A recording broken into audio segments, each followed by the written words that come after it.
జగత్తు పునాది వేయబడక మునుపు అంటే సృష్టి నిర్మాణం కాక మునుపు అనాది కాలంలో దేవుడు క్రీస్తుకు బలిని ఏర్పాటు చేశాడు. ఆయన బలి ద్వారా మనుషుల్ని ఏం జరగాలంటే విమోచించాలని దేవుడు ఏర్పాటు చేశాడు. ఏర్పాటు చేయబడిన తర్వాత మానవ నిర్మాణం జరిగిన తర్వాత మనుషులు పాపం చేసి పాపంలోకి వెళ్ళిపోయిన తర్వాత దేవుడు క్రీస్తు ప్రభువుని ఏం చేశారంటే కాలము పరిపూర్ణమైనప్పుడు దేవుడు తన కుమారుని పంపాడు. ఎప్పుడంట? కాలం పరిపూర్ణమైనప్పుడు. అన్నిటికీ కుదురుబాటు కాలాలు కాలం. దేవుడు ఎప్పుడంటే అప్పుడు కాదు. దేవుడు ప్రతిదానికి ఒక కుదురుబాటు కాలాలు నిర్ణయించాడు. ఎప్పుడు యేసుక్రీస్తుని భూమి ముందుకు దించాలో, ఎప్పుడు శిలువమరణానికి అప్పగించాలో, ఎప్పుడు మృతులోంచి లేపాలో, ఎప్పుడు ఆయన పట్టాభిషేకం చేయాలో ఇవన్నీ దేవుడు ముందుగానే ఏర్పాటు చేశాడు. అది ఏర్పాటు చేసిన దాన్ని ఏం చేశాడు? ఆయన కాలం పడుకున్నప్పుడు తన కుమారుని పంపించాడు. ఆయన వచ్చింది ఎందుకోసం వచ్చాడంటే ఒకటి మనం చూసాం, పరలోకం ముందున్న దేవుణ్ణి బయలుపరచడానికి, అంటే తెలియపరచడానికి. ఎందుకంటే లోకం ఏం జరగలేదు, దేవుణ్ణి ఎరగలేదు. ఎందుకంటే సృష్టికర్తను విడిచిపెట్టి ఏమైపోయారు నరులు? సృష్టము పూజించడం మొదలుపెట్టారు. అంటే సృష్టం అంటే ఏంటి? సృష్టికర్త అనేది దేవుడు విడిచిపెట్టి వాళ్ళు ఏం చేశారంటే మనుషుల యొక్కయు, జంతువుల యొక్కయు, చతుష్పద యొక్కయు, పురుల యొక్కయు ప్రతిమ రూపాలుగా మార్చి ఏం చేశారంటే మనుషులు పూజించడం మొదలుపెట్టారు. పూజించి సేవించారు. అందుచేత మీరు పూజించబడేది దేవుడు కాదు. దేవుడు అంటే పరలోకం ముందు ఉన్నాడు. దేవుడు అంటే ఆత్మ, అనదృశ్యుడని యేసుక్రీస్తు వచ్చి ఏం చేశారంటే తండ్రిని ఏం చేశారైనా లోకానికి బయలుపడి చేయడానికి వచ్చారు. ఎందుకు బయలుపెట్టి చేయాలంటే సృష్టికర్తను విడిచిపెట్టాలి. అందరూ ఏమైపోయారంటే సృష్టం వైపు వెళ్ళిపోయిన కారణం చేయాలి. సృష్టికర్తను విడిచిపెట్టి సృష్టం వైపు వెళ్ళిపోయి పూజించి సేవించి మొదలుపెట్టిన కారణం చేత ఏం జరిగిందంటే యేసుక్రీస్తు వారు వచ్చి ఏం చేశారన్నమాట తెలియజేయడం జరిగింది. రెండోది మనం చూసాం, యేసుక్రీస్తు వారు ఎందుకు భూలోకానికి వచ్చారంటే ఆయన పరిచారం చేయించుకుంటాక రాలేదు. అన్నతులుగా ఎందుకు వచ్చాడైనా? పరిచారము చేయడానికి వచ్చాడు ఆయన. అలాగే ఇంకెందుకు వచ్చాడైనా? అనేకుల కొరకు విమోచన క్రయధనంగా తన ప్రాణమును ఇవ్వటానికి వచ్చాడు ఆయన. విమోచన క్రయధనంగా ఇవ్వడానికి వచ్చాడైనా తన ప్రాణాన్ని. మీకు ఉదాహరణ కూడా చెప్తాను.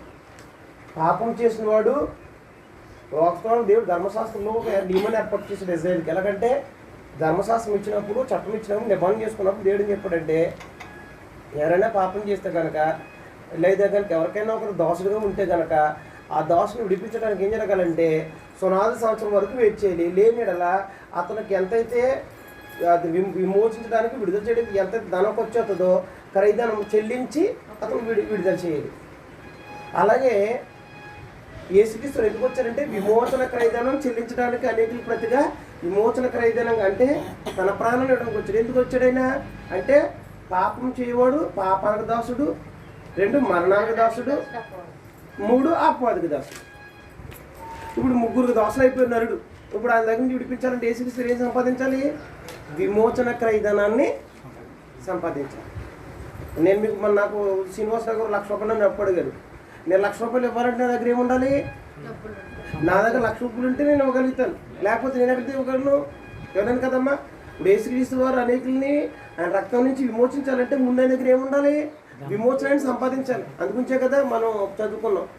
మార్కు 16:46 అన్నాడు, మనిషి కుమారుడు పరిచారం చేయించుకుంటూ రాలేదు కానీ పరిచారం చేయటకును అనేకులు ప్రతిగా విమోచన క్రయధనంగా తన ప్రాణం ఇచ్చుటకు మనిషి కుమారుడు వచ్చాడు. ఆయన వచ్చింది ఎందుకనమాట? తన ప్రాణం ఇచ్చి ఏం సంపాదించాడంటే ఆయన విమోచన సంపాదించాడు. తన ప్రాణము ఎలా ఇచ్చాడంటే తన రక్తం చిందించి. ఏ రక్తం అది? అమూల్యమైన రక్తం, నిర్దోషమైన రక్తం, నిష్కలంకమైన రక్తం. అలాంటి రక్తాన్ని చెందించి ఆ రక్తం వెలగా ఇచ్చి ఏం కొన్నాడైనా? విమోచన కొన్నాడు. ఇప్పుడు విమోచన అంటే విడుదల. పాపం నుండి మనం విడుదల పొందాలంటే మనం పాపం చేస్తాం కాబట్టి పాపానికి దోషలు అయిపోతే యేసుక్రీస్తు విడిపించడానికి వచ్చాడు. ఉన్న పాపం నుండి, అపవాది నుండి, మరణము నుండి విడుదల పొందాలంటే యేసుక్రీస్తు యొక్క రక్తంలో నువ్వు ఏం జరగబడాలన్నమాట? కడగబడాలి. లేకపోతే నీకు విమోచన జరగదు. కాబట్టి అది మనం అంతవరకు చూసాం. అంతేనమ్మా? అంతవరకు చూసామా? అంతకుమించి చూడలే, అన్ని పాయింట్లు చూసాం. నెక్స్ట్ యేసుక్రీస్తు ఎందుకు వచ్చారు ఈ లోకానికి అని మనం ఇంకా నేను బ్రీఫ్గా చెప్తాను. మళ్ళీ చెప్పినట్టు స్టార్టింగ్ అన్ని పాయింట్ చెప్పాలి కాబట్టి బ్రీఫ్ అంతవరకు మనం ఆలోచించాం. ఇప్పుడు యేసుక్రీస్తు వారు భూలోకానికి ఎందుకు వచ్చారు? ఎందుకు వచ్చారనేది మనం 2 విషయాలు చూసాం. ఇప్పుడు మూడోది ఏంటంటే యేసుక్రీస్తు ఎందుకు వచ్చారో లోకానికి స్పష్టంగా తెలుసుకోవాలి. ఎందుకు తెలుసుకోవాలి? తెలుసుకోకపోతే ఏం లేదన్నాడంటే మన చదువు యోహాను 17:3 ప్రకారంగా అద్వితీయ సత్యదేవుడు నిన్నును నీవు పంపిన యేసుక్రీస్తు ఎరుగుటయే నిత్యజీవం. నిత్యజీవం కావాలంటే, పరలోకం కావాలంటే, దేవునితో యుగాలుగా జీవించాలంటే ఖచ్చితంగా యేసుక్రీస్తు చెప్పేశారు. ఏమని? అద్వితీయ సత్యదేవుడు ఎవరు ఎరగాలి, ఆయన పంపించినట్టు కుమారుడు ఎవరో ఎరగకపోతే ఏం లేదు తెలియదా? నిశ్చయం కావాలని ప్రతి ఒక్కరు తీసుకోవాలి. మరి ఆయన ఎందుకు వచ్చాడో, ఆయన ఏం జరిగించాడో, ఆయన ఏమని విశ్వసించాలో, ఆయన ఏమని ఒప్పుకోవాలో తెలియకపోతే ఏం జరగదో తెలియదా? మన నిశ్చయం లేదు. మనం అందుకు ఒకటి క్రమంగా మనం ఆలోచించుకుంటూ వెళ్తాం అన్నమాట. కాబట్టి యేసుక్రీస్తు ఎందుకు వచ్చాడు ఈ లోకానికి అనేది మనం బాగా ఆలోచించుకున్నట్లయితే మనం చూసాం 2 విషయాలు చూసాం. మూడోది ఏంటంటే యేసుక్రీస్తు ఎందుకు వచ్చారంటే పాపులను రక్షించుటకు యేసుక్రీస్తు లోపలికి వచ్చారు. 1 తిమోతి 6 క్షమించాలి 1:15. 1 తిమోతి 1వ అధ్యాయము మన గంట దాడి చెప్పిన ప్రసంగం 6 నిమిషాల్లో చెప్తాను.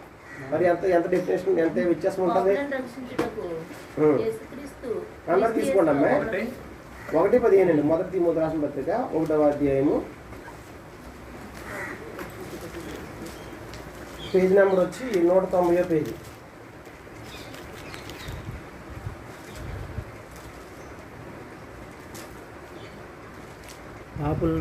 పాపులను రక్షించుటకు క్రీస్తు లోకమునకు వచ్చెను. సరిపోతుంది. ఎందుకు వచ్చారంట అమ్మాయిని యేసుక్రీస్తు వారు? మనం చెప్పిన పాట మీద కంటిన్యూషన్ పక్క పాట లేదు. ఓకేనా?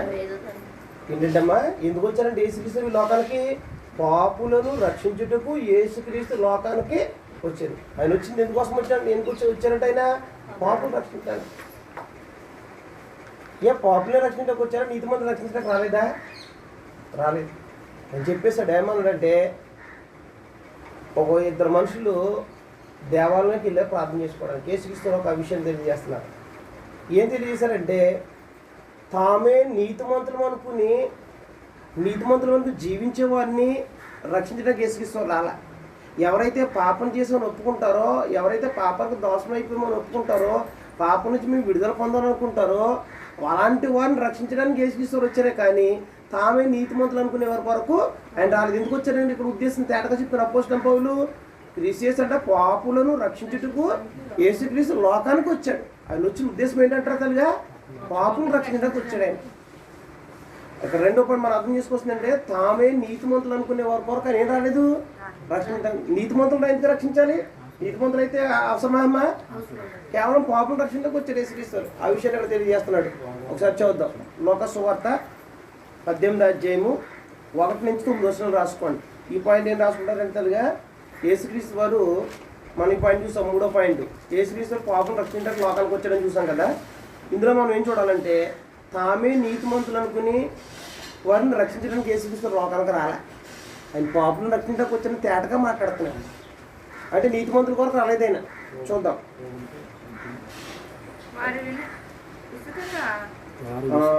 ఈ విషయం చదువుతారు తల్లి 9-11 చదువుతాం. మనం బాగా అర్థమవుతాం. తమ్ము నమ్ముకొని ఇతరులను తృణీకరించి కొందరితో ఆయన ఈ ఉపమానం చెప్పాను. ఎవరు కూర్చొని మాట్లాడుతున్నారంట ఒకసారి మనం బాగా అర్థం చేసుకోవాలి. యేసుక్రీస్తు వారు అమ్మ తామే నీతిమంతులు అనుకుని ఇతరులను తృణీకరిస్తారు. చూసారా? మనం కూడా కొన్ని సందర్భాల్లో మనం నీతిమంతులు ఉన్నామనుకో, ఇతరులు ఒకవేళ నీతిమంతులుగా మన దృష్టి కనిపించారనుకో, మనం ఎలా చూస్తామంటే వాళ్ళని తృణీకరించి వరకు చూస్తుంటాం. అవునా కదా? మనిషికి స్వభావం అది. అందుకే యేసుక్రీస్తు అలాంటి వరకు ఒక ఉపమానం చెప్తున్నారంటే ఏమని? తామే నీతిమంతులనే తమ్ము నమ్ముకున్న ఇతరులను తృణీకరించి కొందరితో ఈ ఉపమానం చెప్పింది. ఎవరు చెప్పింది? ఉపమానం అంటే యేసుకి ఒక విషయాన్ని పోల్చి చెప్తుంటారు అన్నమాట. అలాగే యేసుక్రీస్తు చెప్పిన ఏమనంట? ప్రార్థన చేయటికే 2 మనుషులు దేవాలయంలోకి వెళ్ళిరి. వారిలో ఒకడు పరిసయ్యుడు, ఒకడు సుంకరి.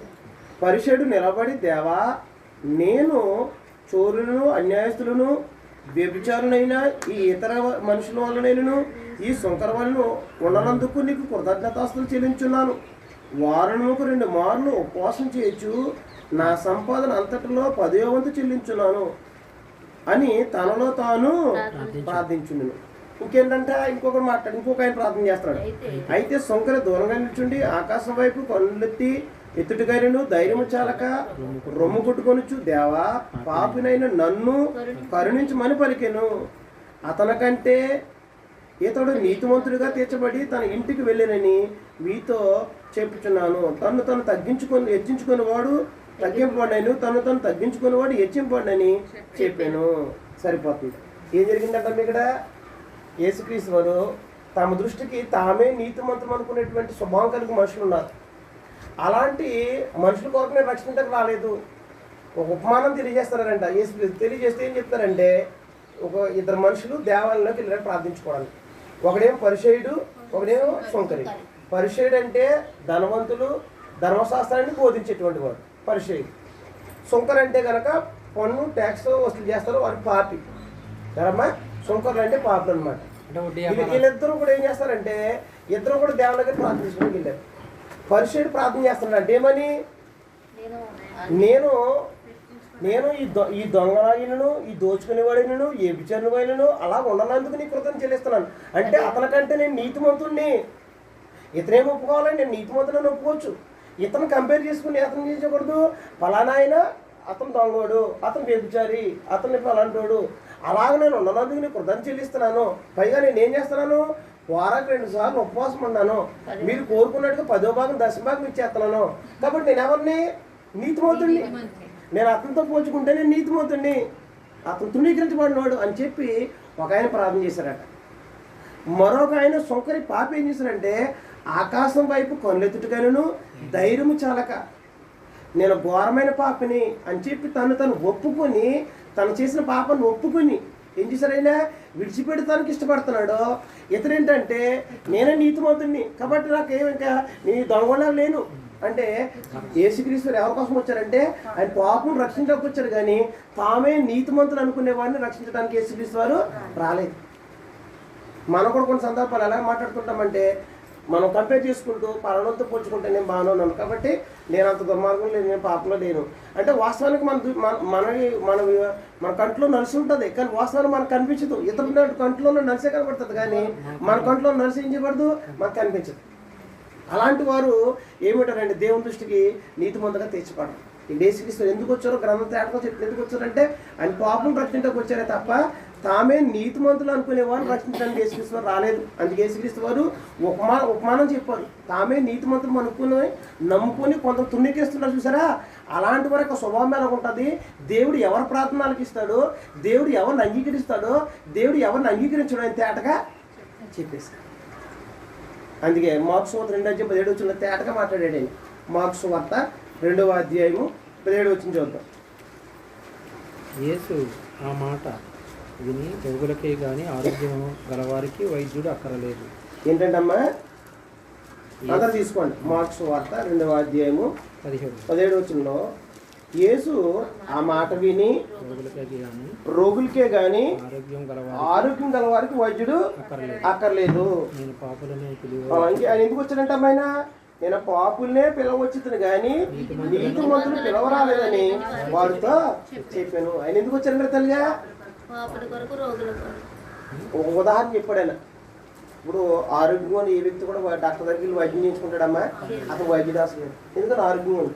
అనారోగ్యంగా ఉన్నవాడు వైద్యుడు అవసరం, కానీ ఆరోగ్యంగా ఉన్నవాడికి వైద్యుడు అవసరమా అవసరం. అలాగే తామే నీతిమంతులు అనుకునే వారికి యేసుక్రీస్తు వారు అక్కర్లేదు, కానీ ఎవరైతే పాపం చేశారో, ఎవరైతే పాపులో, ఎవరైతే అనారోగ్యం కనుక్కున్నారో అలాంటి వారికి ఎవరు అవసరం అంట? యేసుక్రీస్తు ఎవరి కోసం వచ్చారంటే పాపులను రక్షించడానికి వచ్చాడే తప్ప నీతిమంతులు రక్షించడానికి రాలేదు.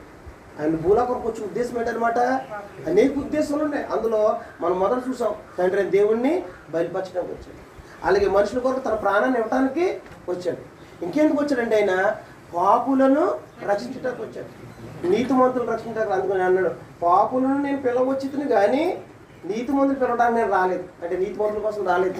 మనం కూడా నీతిమంతులు అయితే యేసుక్రీస్తు వారు మన కోసం రాలేదు. ఎందుకని ఈ భూలోకంలో రోమపత్రిక 3వ అధ్యాయం ప్రకారంగా నీతిమంతుడు అప్పుడు లేడు, ఎవరు లేడు అని చెప్పాడు. కానీ భూలోకంలో ఎవరు నీతిమంతులు అంటే యేసుక్రీస్తు తప్పించి ఎవరు కూడా నీతిమంతులు లేదు. కానీ ప్రజలు ఏం చేస్తుంటారంటే మేమే నీతిమంతులు అనుకుంటారు. అలాంటి నీతిమంతులుగా అనుకునేటువంటి వారు ఏమంటారంటే యేసుక్రీస్తు అలాంటి వారి వరకు రాలేదు, దేవుని దృష్టికి వాళ్ళ దృష్టికి నిలబెడతారు. కాబట్టి గుర్తుపెట్టుకునే విషయం ఏంటంటే యేసుక్రీస్తు లోకానికి ఎందుకు వచ్చారంటే ఆయన పాపులను రక్షించడానికి వచ్చారు, కానీ నీతిమంతుల్ని రక్షించకు ఆయన రాలేదన్నట్టు మీరు రాసుకోవాలి. ఇది వ్యత్యాసం తెలియాలి. నాలుగోదిగా ఆయన ఎందుకు వచ్చాడు ఈ లోకానికంటే లోకస్వార్తలోనే 19:10 నశించిన దాన్ని వెదకి రక్షించడానికి మనిషి కుమారుడు వచ్చాడు. లోకస్వార్త 19:10 రాసుకున్నాం. లోకస్వార్త 19:10.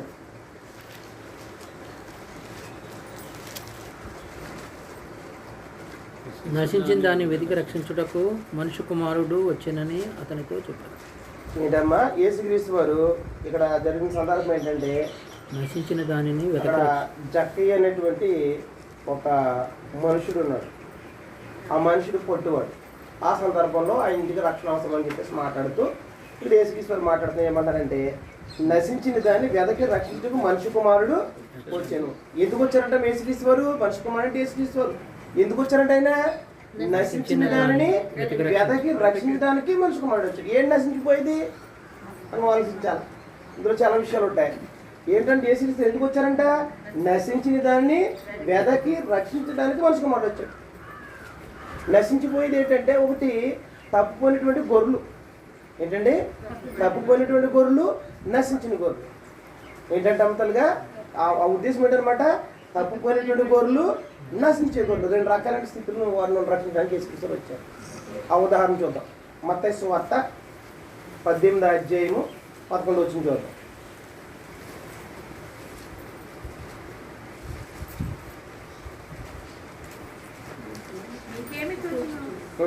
ఒక మనిషికి 100 గొర్రెలుండగా వాటిలో ఒకటి తప్పిపోయిన ఎడల 99 కొండల మీద విడిచిపెట్టి తప్పిపోయిన దాన్ని వెతకడా వెళ్ళి తప్పిపోయిందని వెతకడా వాడు దాన్ని కనుక్కుని ఎడల 99 గొర్రెల గురించి సంతోషించడానికి కంటే దాని గురించి ఎక్కువగా సంతోషించడని మీతో నిశ్చయంగా చెప్తున్నాను. అలాగనే ఈ చిన్నవారిలో ఒక్కడే నశించుట పరలోకమున్న మీ తండ్రి చిత్తము కాదు.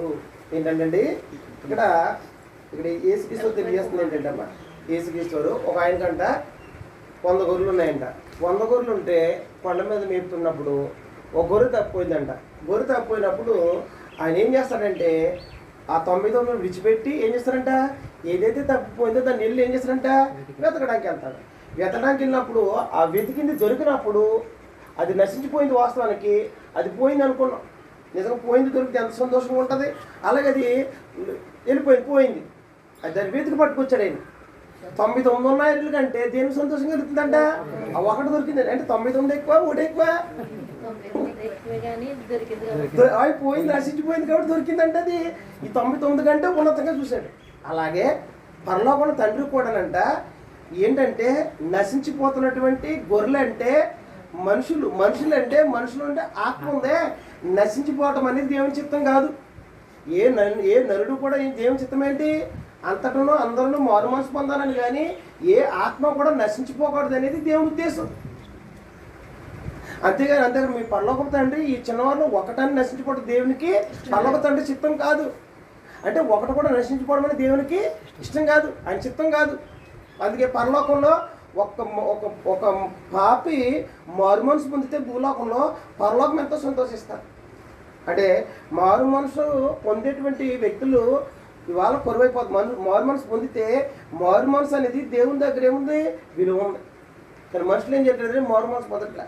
ఇక్కడ యేసుక్రీస్తు మాట్లాడుతూ ఒప్పమని చెప్తే ఏమన్నారంటే ఇదిగో ఒకడు 99 గొర్రెలు విడిచిపెట్టి 100 గొర్రెలు ఉన్న వ్యక్తి ఒక గొర్రె తప్పిపోతే 99 విడిచిపెడతాడు. విడిచిపెట్టి ఆ ఒకటిని ఎతికి పట్టుకొస్తాడు. దొరికినప్పుడు అది ఎంత సంతోషిస్తాడో అలాగే పరలోక తండ్రి కూడా నశించిపోతున్నటువంటి ఒక ఆత్మ తిరిగి మరలా సృష్టికర్త వైపు తిరిగితే కనుక మారు మనసు పొందితే కనుక పరలోకంలో తండ్రి ఎంతో సంతోషపడతాడో. నశించిపోవడం అనేది దేవునికి ఇష్టమో కాదు, ఆయన చిత్తం కాదు. యోహాను సువార్త 10:11 చదువుతాం. ఇక్కడ నశించిపోయిన గొర్రెని చూసా కదా తల్లిగా. ఇక్కడ నశించిపోయే గొర్రె అన్నాడు. ఇక్కడ నశించిపోయేటువంటి గొర్రె రెండోది నేను నేను గొర్రెలకు మంచి కాపరిని. ఉమ్, మంచి కాపరి గొర్రెలకు తన ప్రాణమును పెట్టెను.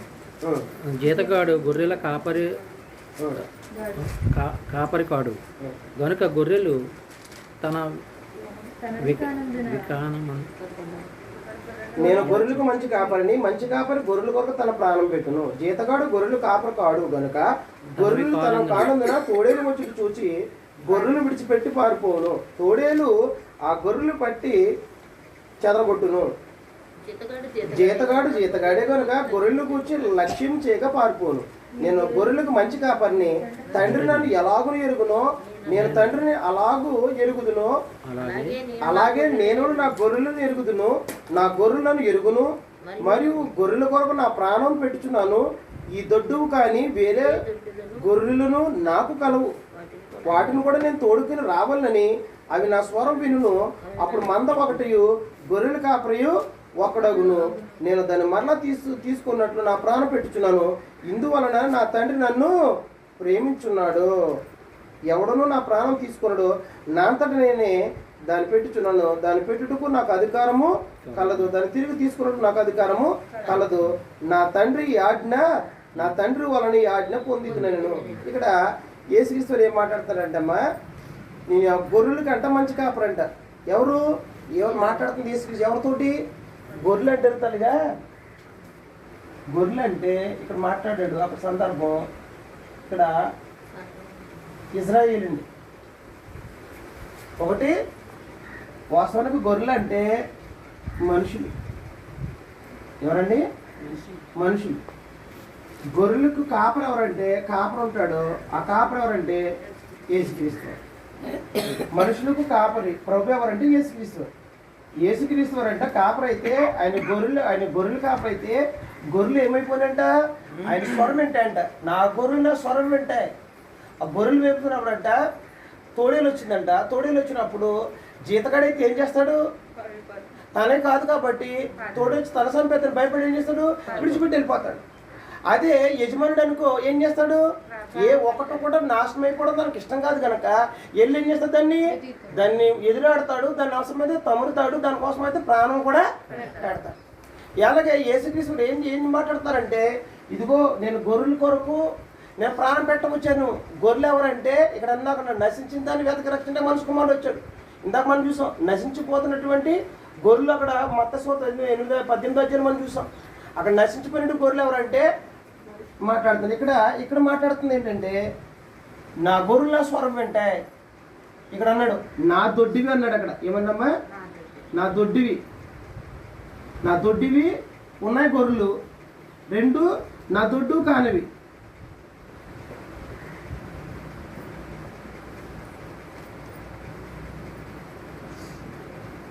ఏంటి ఆయన దొడ్డివి ఏంటి? ఆయన దొడ్డి కానీ ఏంటి? ఒకసారి ఆలోచన చేయాలి కదా. ఆయన సొంత గొర్రెలు ఉన్నాయంట తల్లిగా. ఆయన సొంత దొడ్డి. ఇప్పుడు ఆయన మందలో ఉన్నాయంట. ఆయన మంద ఒకటేనంట. వాస్తవానికి మంద ఒకటే ఉండాల అంటే మనుషులందరూ కూడా ఒకటే ఉండాల. కానీ ఏమైపోయారంట? రెండు అయిపోయినాయంట. ఇదా ఒకటే. ఈ వాస్తవానికి ఈ గొర్రెలు అంట ఈయన దొడ్డి అంట. ఎవరి? ఈ సొంత గొర్రెలు యేసుక్రీస్తు. ఈ దొడ్డు కానీ వేరే గొర్రెలు ఉన్నాయంట. దొడ్డు కానీ వేరే గొర్రెలు అంటే అనుజనులు. ఎవరతలుగా? అనుజనులు. ఈ గొర్రెల కోసం ప్రాణం పెట్టడం కోసం వచ్చాడైనా, అలాగే ఇశ్రాయేలు కొరకు ప్రాణం పెట్టడం కోసం వచ్చాడైనా.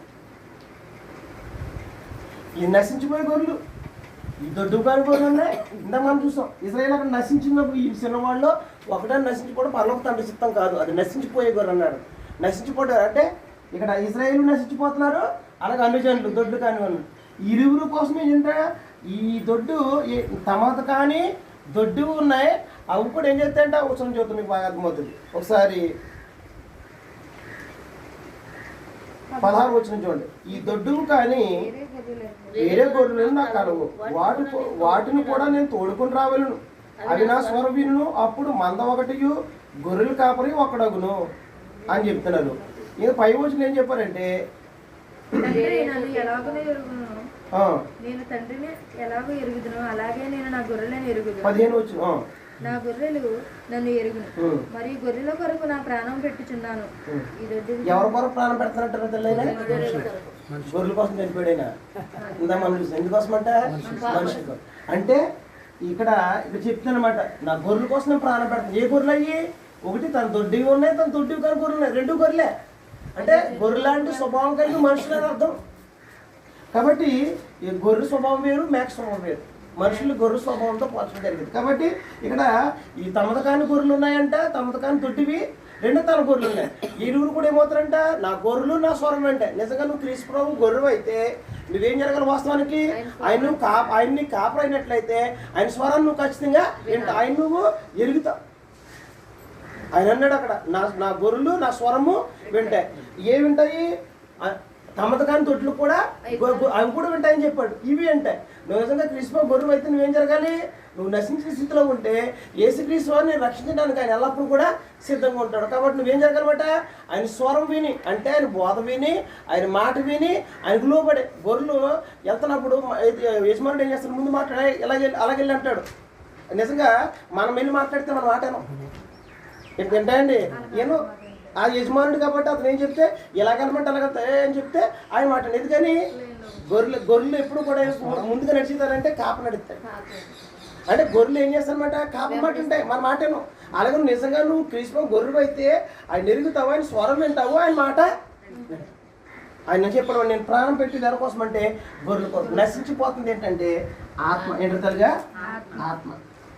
ఈ నశించిపోయే ఆత్మ ఉందే, ఈ ఆత్మను వెతకి రక్షించడానికి మనిషి కుమారుడు లోకానికి వచ్చాడు. ఈ ఆత్మ ఎవరినంటే ఇజ్రాయేల్ కొరకు తన ప్రాణం పెట్టాడు. ఇజ్రాయేల్ కొరకు మాత్రమే కాదు, అన్ని జనుల కొరకు కూడా తన ప్రాణాన్ని పెట్టాడు. ప్రతి మనిషిని కొరకు ఆయన ఏం చేశాడు? తన ప్రాణం పెట్టాడు. కాబట్టి నువ్వు నిజంగా క్రీస్తు గొర్రెవు అయితే ఏం చేస్తావు? నువ్వు ఖచ్చితంగాని ఆయన స్వరం వింటావు. నువ్వు నచ్చిన స్థితిలో ఉన్నా ఆయన నీ కొరకు కూడా ప్రాణం పెట్టాడు. నిన్ను రక్షించడానికి యేసుక్రీస్తు భూలోకానికి వచ్చాడు. అది మనం అర్థం చేసుకోవాల్సిన విషయం అన్నమాట. యేసుక్రీస్తు ఎందుకు వచ్చారు? తనగా నశించిన దాన్ని వెతకడానికి. ఏది నశించిపోయింది? ఆత్మ నశించిపోతుంది. ఈ దేహం ఎప్పటికైనా మట్టిలో కలిసిపోవలసిందే. దీన్ని రక్షించడానికి రాలేదైనా. దేవుడు అంతరంగంలో నీకు పెట్టాడు చూసావా ఆయన ఆత్మనే. ఆయన పోలిక స్వరూపంలో పెట్టాడు. దాది శాశ్వతమైంది.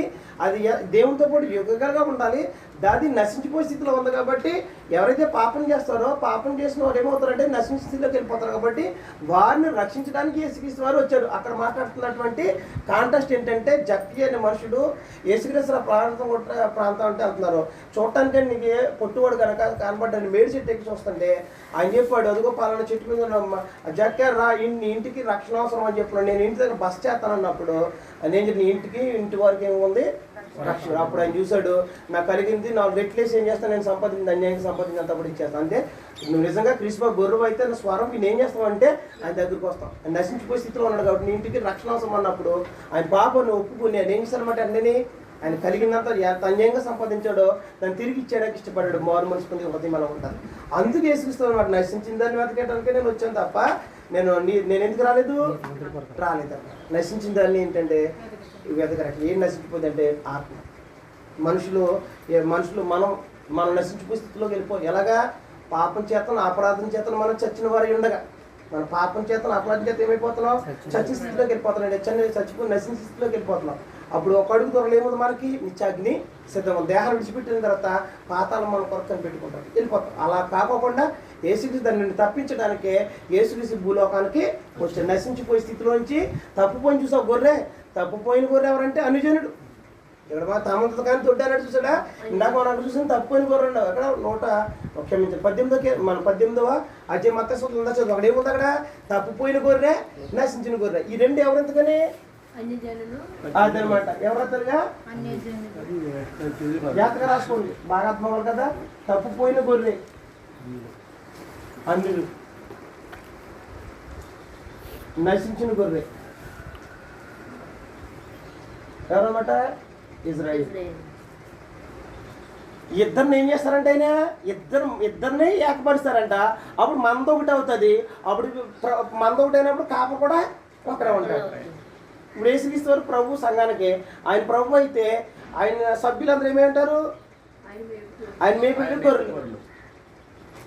కాబట్టి ఇప్పుడు మంద ఒకటి అయిపోయింది. యేసుక్రీస్తు ఏం చేశారన్నమాట, అందరి కోసం ప్రాణం పెట్టి ఇందులో యూదుడని లేదు, అనుజనుడని లేదు, అందరూ కూడా క్రీస్తు సరైన సంఘంలో చేర్చబడతాం.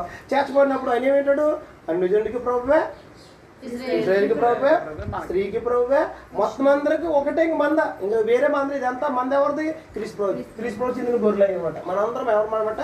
క్రీస్తుకు చెందినటువంటి గొర్రెలు. ఆయన మనకు కాపరి. ఇప్పుడు మంద ఒకటి అయింది, ఇప్పుడు కాపర కూడా ఒకటేడు. కాపర అంటే యేసుక్రీస్తు వారు. కాపర అన్న, యజమాని అన్న, ఏలుబడి చేసేవాడు అన్న, ప్రభు అన్న, రాజు అన్న, దేవుని కుమారుడు అన్న ఒకటే. ఇప్పుడు మనందరం కూడా ఆయన చెప్పినట్టుగా మనం నడుచుకోవాలి. అర్థమైందమ్మా? అంటే తప్పిపోయినటువంటి గొర్రె, నశించిన గొర్రె, వీరిద్దరిని రక్షించడానికి యేసుక్రీస్తు వారు భూలోకానికి వచ్చారు. నశించిన గొర్రె అంటే అర్థమైందా? తప్పిపోయిన గొర్రె ఎవరో తెలుసా? మనమే అనుజనులు. వాస్తవానికి అప్పుడు ఏమైపోయిందంటే దేవుడు అనుజనులుగా, మనం అనుజనులుగా ఉంటే కనుక దేవుడు ఎవరు మనకు తెలియదు, నిబంధన లేదు, మనకు వాగ్దానం లేదు, నిరీక్షణ లేదు, ఏం లేదు. అలాంటి స్థితిలో, తప్పుపోయిన స్థితిలో మన నుండి ఏసుక్రీస్తు వెదకి రక్షించడానికే మనిషికి మాట వచ్చింది. నశించిపోతున్న దాన్ని వెదకి రక్షించడానికి. అందుకే తప్పుపోయిన గొర్రె వెతికాడు, రక్షించాడు. దొరికినప్పుడు ఎంత సంతోషిస్తాడో, మనం కూడా నశించే స్థితిలో ఉండి ఒకవేళ మనం ఉన్నట్లయితే యేసుక్రీస్తు వచ్చి నిన్ను నన్ను రక్షించడానికి వచ్చాడు. ఆయన మాట నువ్వు మారుమనసు పొంది నువ్వు రక్షించబడినట్లయితే పరలోక తండ్రి ఎంతో సంతోషపడతాడు. లోపల ఎంతమంది ఉన్నా సంతోషపడిన దేవుడు, ఒక్క తప్పిపోయినటువంటి మనం మారుమనసు పొందితే దేవుడు ఎంతో పరలోకంలో సంతోషపడతాడు. ఇది యేసుక్రీస్తు వారు ఎందుకు వచ్చారు. నెక్స్ట్ పాయింట్, యేసుక్రీస్తు ఎందుకు వచ్చారంటే పరలోకపు తండ్రి ఎదుట మనుషులు ఎలా నడుచుకోవాలో తెలియచేయడానికి ఆయన భూలోకానికి వచ్చాడు. ఎందుకు వచ్చారంటండి, పరలోకపు తండ్రి ఎదుట మనుషులు ఎలా నడుచుకోవాలో తెలియచేయడానికి యేసుక్రీస్తు భూలోకానికి వచ్చారు. మొదటి పేతురు రాసిన పత్రిక 2వ అధ్యాయము 21వ వచనం చూద్దాం.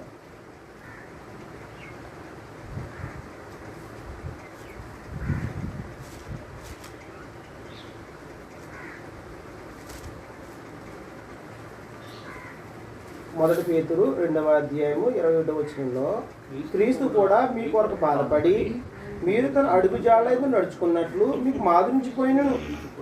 ఏం జరిగిందంటండి, క్రీస్తు అంట సంఘం కొరకు బాధపడి మీరు తన అడుగు జాడలను నడుచుకుంటే మీకు మాదిరించిపోయినను. ఏం జరిగిందంటండి, మనందరం కూడా ఎలాగంట మనుషులందరూ కొరకు ఏం చెప్పట్లైనా బాధపడి, మనము మొదటి పేతురు 2వ అధ్యాయం 21వ వచనంలో మన కొరకైనా బాధపడి, మన కలవరశీలలో అని ఏం చెప్పడ్డాడు, బాధపడ్డాడు. ఆ బాధపడి తన ప్రాణాన్ని విడిచిపెట్టింది ఎందుకొరకంట, క్రీస్తు మీ కొరకు బాధపడి, మీరు అంటే సంఘం రక్షించబడ్డవారు. ఎలాగంట, మీరు తన అడుగు జాడల్లో నడుచుకోవాలి. ఎవరి అడుగు జాడల్లో? ఎందుకంటే ఆయన భూలోకంలో 33.5 సంవత్సరాలు పరలోకం తండ్రి ఎలాగూ జీవిస్తే అంగీకరిస్తాడో, పరలోకం తండ్రి దగ్గరికి ఎలా జీవిస్తే మనం తిరిగి వెళ్తామో అన్ని చేసినైనా బ్రతికి చూపించారు. ఎవరు? ఆయన పాపం చేశారండి. కింద వచ్చిన ఆయన నోట ఆయన ఏ పాపం చేయలేదు. కింద చెప్పు, ఆయన పాపం చేయలేదు. ఆయన నోట ఏ కపటం కనపడలేదు. ఆయన దూషించబడి దూషింపలేదు.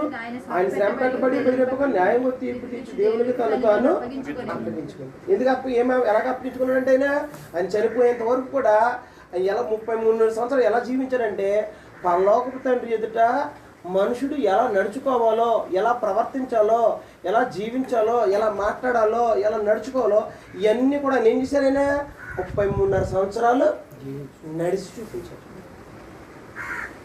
అంటే పరలోకపు తండ్రి చిత్తాన్ని మనం గౌరవించాలని స్పెసిఫిక్గా మాట్లాడినాను. తండ్రి చిత్తాన్ని నెరవేర్చడానికి వచ్చాను. నా తండ్రి పని నేను తుదమర్చడమే నాకున్నటువంటి పని. అంటే ఆయన ఏం చేశారన్నమాట, పరలోకపు తండ్రి యొక్క ఆజ్ఞని ఎప్పుడూ కూడా నేను చేయలేదు. నా తండ్రి ఆజ్ఞ ఇచ్చాడు, నా తండ్రి ఆజ్ఞించి ప్రకారంగా నేను మాట్లాడుతున్నాను. నా అంతటి నేను మాట్లాడలేదు అన్నాడు. మనం ఏం చేస్తాం, నా ఇష్టం వచ్చినట్టు మాట్లాడతాను, నువ్వే ఎవరు అంటుంటాం. నాకు రేసుకిస్తే ఇప్పుడు అలాగే అన్నతలుగా మన గత వారం చూసాం. నా అంతటి నేను మాట్లాడలేదు, నా తండ్రి ఆజ్ఞించే ప్రకారంగా నేను మీతో మాట్లాడతాను. అంటే ఆయన ఎలా మాట్లాడాడు, పరలోక కంట్రోల్లో మాట్లాడాడు. మనం కూడా మన పరిస్థితి పరలోకం ఉంది, నేను బాప్తిజం పొందాను, పరలోకంలో నా పేరు రిజిస్టర్ అయింది, నేను చనిపోతే పరలోకం వెళ్ళిపోతానని చెప్తుంటా. కానీ పరలోకం యొక్క కంట్రోల్లో మనం ఎప్పుడైనా మాట్లాడతామా? తండ్రి ఉన్నాడు, తండ్రికి విరోధంగా మనం మాట్లాడకూడదు, అవి మాట్లాడితే పరలోకపు తండ్రి నొచ్చుకుంటాడని ఎప్పుడైనా మనం ఆలోచించామా? భౌతికంగా ఈ మాట మాట్లాడితే మేము తిడతాదని, మా నాన్న కొడతాడని మా పిల్లలు అప్పుడప్పుడు చెప్తారు. ఇప్పుడు మా నాన్నకి ఇష్టమో మా అమ్మకి ఇష్టం ఉంటుంది అంటారు. మరి అలాంటిది పరలోకపు తండ్రికి కూడా మరి ఇష్టం ఉంటుందా ఉండదా అని మనం ఎప్పుడైనా ఆలోచిస్తుంటామా? అని యేసుక్రీస్తు అన్నాడు, ఆయన నా అంతటి నేను ఎప్పుడు కూడా మాట్లాడలేదు, నా తండ్రి ఏమనవలనో ఏం మాట్లాడవలను అంటే ఆయన ఏం మాట్లాడినా, బోధించినా, జీవించినా, కార్యక్రమాలు చేసినా ఎలాగ చేశాడైనా తండ్రి ఎలాగ చేస్తే అంగీకరిస్తాడో, దేవుని ఎదుటి ఎలాగ నడవాలో ఆయన ఏం చేశాడు? పరిపూర్ణంగా నడిచి చూపించాడు. అందుగురించి ఆయన మన మాదిరి అంటే ఏంటి? Role model. మనం ఎవరిని తీసుకుంటాం రోల్ మోడల్ అంటే? బాగా చదివి గ్రామంలో ఒక ఆయన ఉద్యోగం సంపాదించాడంట. ఊరందరూ ఏం చూపిస్తారంటే, రే అది ఆయన కష్టపడి చదివాడు, ఆయన చూసుకొని నేర్చుకోరా, ఆయనలో నడరా, ఆయన ఎలా చేసాడు చూడరా అంటే మరి ఏమవుతారు? మళ్ళీ మాదిరి అతను సాధించాడు కాబట్టి అతను ఏం చేస్తారు? అందరూ ఆయనే చూపిస్తారు. ఒక ఐఏఎస్ అయితేనో, ఒక ఐపీఎస్ అవుతానో, లేకపోతే కనుక ఏదో ఒక ఎంప్లాయ్ అవునా అవునా కదా. అలాగే క్రైస్తవులందరికీ, క్రీస్తుని అంగీకరించిన వాళ్ళందరికీ, మనుషులందరికీ ఎవరు మాదిరి అంటే క్రీస్తు ప్రభు మాదిరి. ఆయన ఎలా మాదిరి ఎందుకు అయ్యాడంటే ఆయన నడిచి చూపించాడు. ఆయన తండ్రి అంగీకరించాడు, ఆయన పరలోకం చేర్చాడు, తిరిగి మరలా పరలోకానికి వెళ్ళిపోయాడు. ఆయన తండ్రి చేర్చుకున్నాడు. ఒకనే చేసుకున్నాడా? లేదు, ఆయన బ్రతకడు 33.5 సంవత్సరం. మరి మనం మన మాదిరి పెట్టుకుని మనం కూడా నడుస్తున్నామా? క్రీస్తు ప్రభు అని అన్నాడు, ఆయన పాపం చేయలేదు. మామూలు సమాచారం పాపం చేయకుండా ఉంటాం, పాపం చేయకుండా ఉంటాం మామూలు విషయం అమ్మా. చూపో, క్రియో, చేతితోనో, ఆలోచనలోనో ఎలాగల మనుషులు ఏం చేస్తుంటాడు? ఉదయకాలం లేచిన కాడి నుంచి సాయంత్రం వరకు నేను ఒక సహోదరిని అన్యంగా మాట్లాడలేదండి, ఒకరి గురించి నేను చెడుగా ఆలోచించలేదండి, ఒకరి గురించి నేను కీడుగా మాట్లాడలేదని, లేకపోతే ఒకరు దూషించలేదని. మనం సాయంకాలం ప్రార్థన చేసుకున్నప్పుడు మీరు ఆలోచించి, నేను ఉదయకాలం నుంచి మీకు విరోధమైన కట్టడం ఏం చేశానంటే ఖచ్చితంగా మీకు మనసాక్షి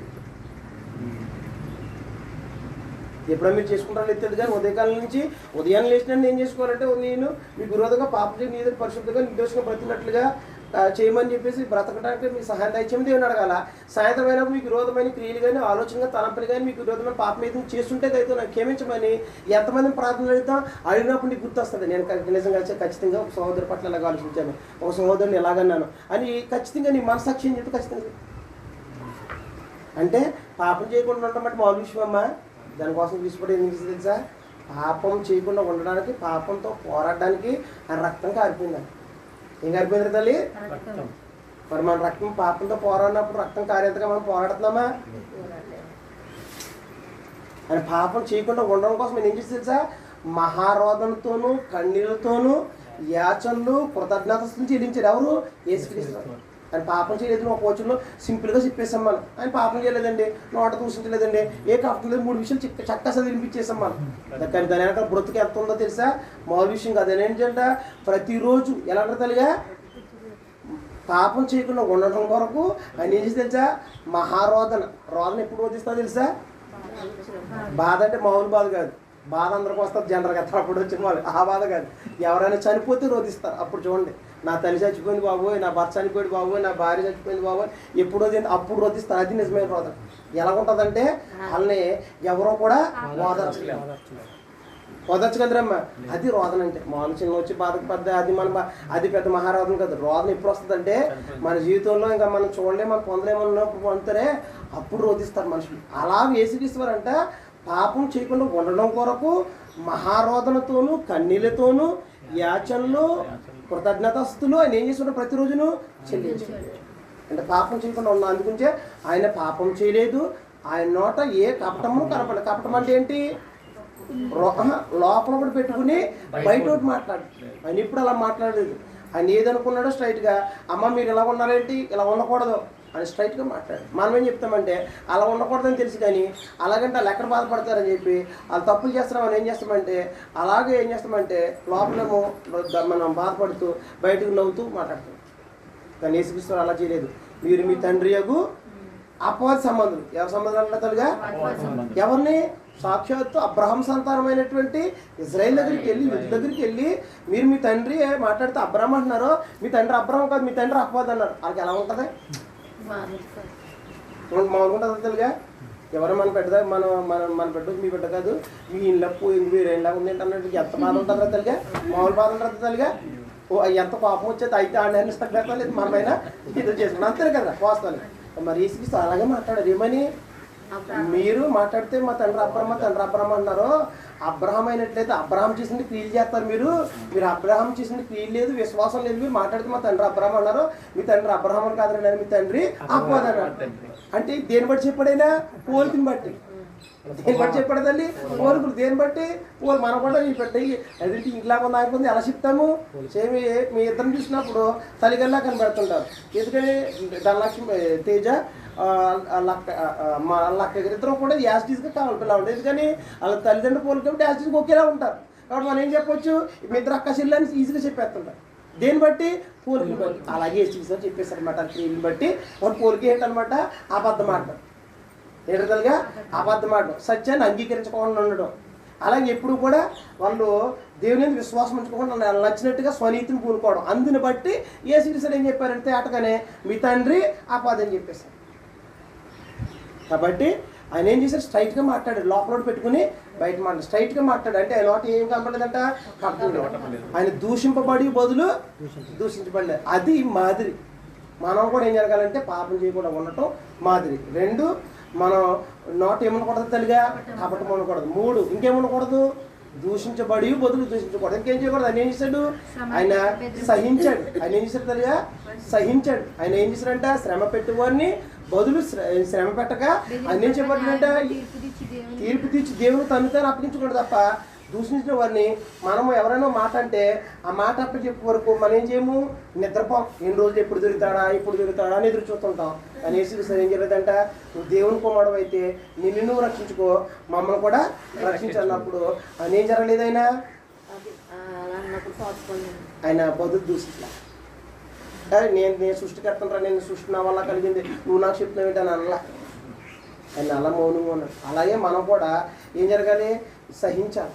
ఆయన సహనం కలిగిన వాడు, ఎంత దీర్ఘశాంతం కలిగినాడు. ఆయన క్షమించే గుణం, ప్రేమించే గుణం, ఆయన శత్రువులను కూడా ప్రేమించగలం. అంత స్థాయికి మనం ఎదగాలి. అప్పుడు మనం ఏమవుతున్నట్టంటే అప్పుడు పరలోక తండ్రి ఎదుట మనం ఎలా నడుచుకోవాలో క్రీస్తులో చూపించారు. కాబట్టి ఆయన అడుగుజాడలో మనం నడుస్తున్నట్టు అలా నడవకుండా మనమేమో పైకేమో ఒకలా మాట్లాడుతుంటాం, లోపల పెట్టుకుంటుంటాం. మేము పాపం చేయట్లేదని చెప్తుంటాం, ఆలోచన క్రియలు వచ్చేస్తుంటాం.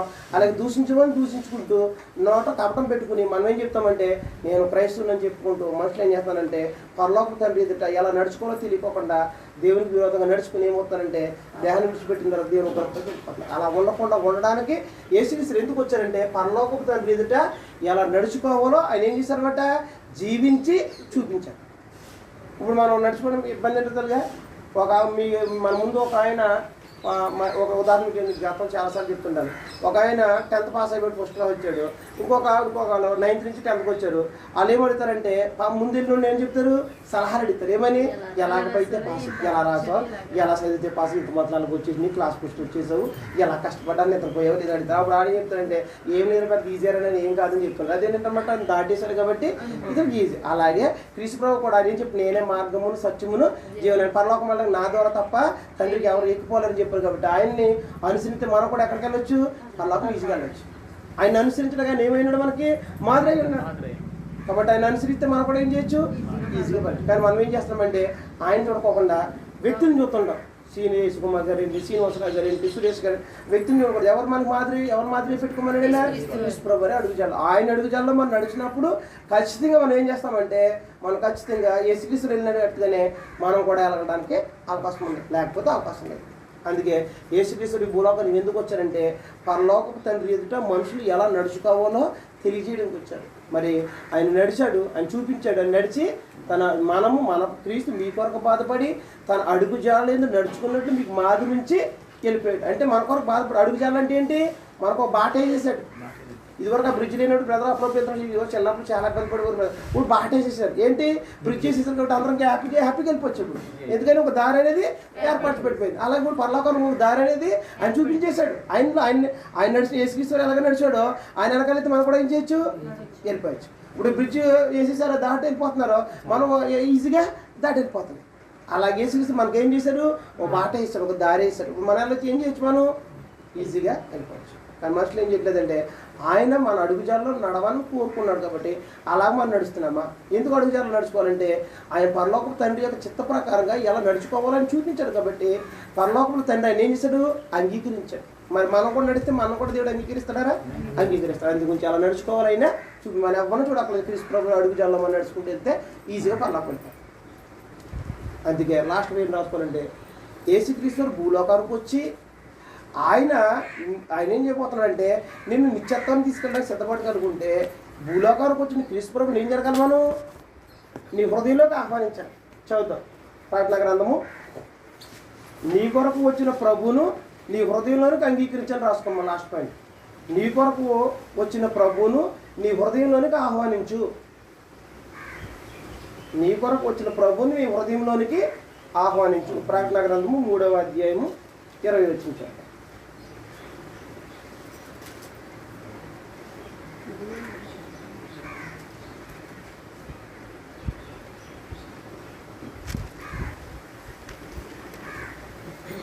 ఇదిగో నేను తలుపులతో నిల్చుండి తట్టుచున్నాను.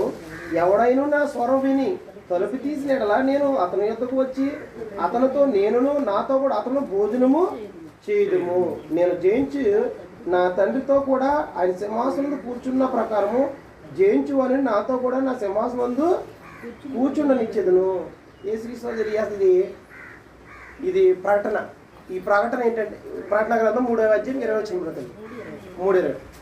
ఇది పద్మాస్ ద్వీపంలో పరవాసిగా పట్టబడినటువంటి అపోస్తలుడైన యోహాను గారికి యేసుక్రీస్తు వారు ఏం చేస్తున్నారంటే తెలియజేస్తున్నారు. ప్రకటన అనగా అర్థం ఏంటో తెలుగా బయలుపాటు ఏంటో తెలుగా లేదా ప్రత్యక్షత. యేసుక్రీస్తు తెలియజేయమనంట. ఇదిగో ఆయన ఏంట హృదయమైన తలుపు దగ్గర ఏం చేస్తారంట? తలుపు తడుతున్నాడంట. ఇప్పుడు ఉదాహరణకి ఎవరు వచ్చి తలుపు కొడతారు. ఎందుకని? లోపలికి వద్దామని కొడతారు. అవునా కదా? ఈ తలుపు తీస్తే ఏమవుతుంది? లోపలికి అవకాశం ఉంది. అలాగే క్రీస్తు ప్రభువు వారు కూడా హృదయమైన తలుపు దగ్గరకు వచ్చేసాడండి. తడుతున్నాడు. ఎలాగా? ఆయన తట్టే తెలియదు. తన వాక్యం ద్వారా తన స్వరం ద్వారా ఏం చేస్తారు? తన వాక్యం ద్వారా మనం తడుతున్నప్పుడు మన స్వరం విని ఏం చేస్తారంట? నువ్వు హృదయంలోకి ఆహ్వానిస్తున్నట్లయితే ఆయన వచ్చి ఏం చేస్తారంట? నీ హృదయంలోనికి ఆయన ప్రభుగా ప్రతిష్ఠించబడతాడు. మరి మనం ఆయన ఆహ్వానిస్తున్నామా? నీ కొరకు వచ్చిన క్రీస్తు ప్రభువును నీ హృదయంలోనికి ఆహ్వానించాలి. ఆహ్వానించమంటే ఎలాగైనా అని చెప్తున్నాడు వాక్యం ద్వారా. ఇంతవరకు మనం మాట్లాడింది నా గొర్రెలు నా స్వరం వింటాయి. నువ్వు నిజంగా క్రీస్తు గొర్రెలు అయితే స్వరం విన్నట్లయితే నువ్వేం జరగాలి? వాస్తవానికి హృదయమైన తలుపు దగ్గర ఏం చేస్తున్నాడు? తలుపు తడుతున్నప్పుడు ఆ హృదయం మనం తెరిచినట్లయితే అని వచ్చి ఏం చేస్తున్నాడు? మన హృదయంలోను విశ్వాసం ద్వారా ఏం చేస్తాడు? తల్లిగా నివాసం చేస్తాడు యేసుక్రీస్తు. యేసుక్రీస్తు వారు హృదయంలో నివాసం చేస్తారు. అందుకంటే కదా మొదటి పేతురు పత్రికలో ఏమంటే క్రీస్తును మీ హృదయంలో ప్రభుగా ప్రతిష్ఠించుకోండి. అంటే హృదయంలో ఆయన ఏం చేయబడతాడు? నివాసం చేస్తాడు. ఆయన నివాసం చేయాలంటే నీ హృదయంలోకి ఆయన ఏం జరగాలి? ఆహ్వానించాలి. లేకపోతే ఆయన రాడు. సీఎం రోడ్ అంటే వెళ్ళిపోమంటే వెళ్ళిపోండి. యాజ్గా ప్రోటోకాల్ ఉంటుంది. సీఎం వచ్చి ఏం జరగాలి?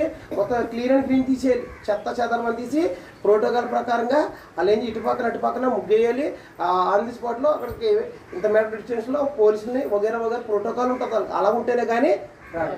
మరి అలాంటి భౌతికమైన అధికారికి వెళ్తుంటే ఈ పరలోకమున క్రీస్తు ప్రభు వారు ఆయన హృదయంలోకి రావాలంటే హృదయంలో ఉన్నటువంటి 13 రకాలైనటువంటి దుర్గుణాలు తీసుకోవాలి. హృదయ ఆలోచనలు, నరాచులు, వ్యభిచారములు, అవివేకము, ఇలాంటి గుణాలు ఇవన్నీ తీసుకోకుండా ప్రభు నా హృదయంలోకి రంటే ఆయన రాడు. హృదయము క్రీస్తు ప్రభు యొక్క ఆలయం. ఆయన హృదయంలో నివాసం చేయాలంటే నువ్వేం జరగాలంటే నీ హృదయంలోనికి ఆయన ఆహ్వానించాలి. నీ కొరకు వచ్చి నీ కొరకు చనిపోయినట్టు క్రీస్తు ప్రభుని నీ హృదయంలోనికి ఆహ్వానిస్తాను. వచ్చి ఏం చేస్తాడంటే ఆయన నీ హృదయంలో నివాసం చేస్తాడు. అప్పుడు ఆయన అడుగుజాలు నువ్వు నడుచుకున్నట్లయితే అప్పుడు నువ్వు నిత్యత్వానికి వెళ్ళడానికి అవకాశం ఉంటుంది. ఇది యేసుక్రీస్తు వారు భూలోకానికి ఎందుకు వచ్చాను అనే పాఠం మీద కొన్ని విషయాలు మనం ఆలోచన చేశాం. ఇంతవరకు ఈ పాఠాన్ని ముగించేశాను. ఇక్కడతో అయిపోయింది. ఇంకా కొద్దిగా నేను కొన్ని విషయాలు చెప్తాను. అది బ్రేక్ చేసి మీరు పేరు పెట్టండి. సరిపోద్దంటే ఇక్కడ ఆపేస్తాను. ఇబ్బంది ఏం లేదు. 3 అయింది. వెళ్ళిపోతానంటే ఆపేస్తాను. 3-5 నిమిషాలు అయింది. ఈ వారంగా ఆపేసి వచ్చి చెప్తాను. మీరే